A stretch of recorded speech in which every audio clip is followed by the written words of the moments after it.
whilst we're waiting for the kettle to boil, why not do some exercise? We're going to take our weight into the leg which is nearest the wall, and then take the other leg out to the side, and then draw that back. Now when we take the leg out to the side, we're not trying to lean over, we're trying to keep that nice position, so the crown of the head is an extension of the spine, nice and straight rather than leaning over, and then drawing back. Extending the leg, and drawing back. Extending the leg, and drawing back. Now if that feels okay, you want to come a stage more, taking the weight into the inside leg, other leg reaching out, flex through the foot, so you're engaging through the leg, and then release back down. So if that felt okay, keep the foot flexed, extending out and releasing, extending out and releasing. So you might actually feel your supporting leg working. You might feel those glutes working, the legs strengthening. So this is a really great exercise to do to help with reduce your risk of falls as well, because you're working on your balance.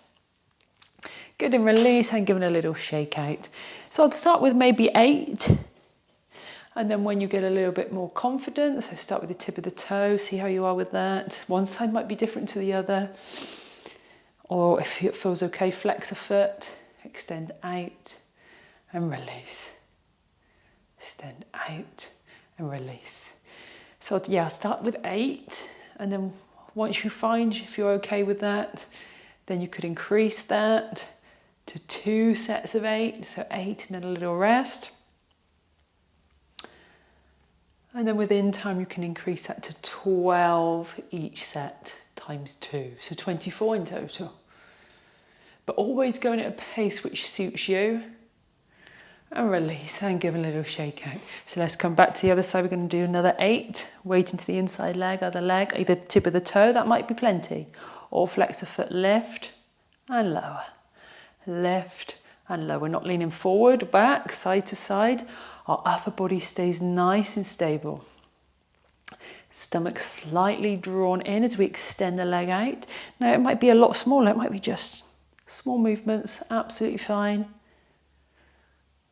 Rather do small movements, nice and controlled movements, give the leg a little jig, rather than bigger movements and off balance and bad posture, you're going back or forth.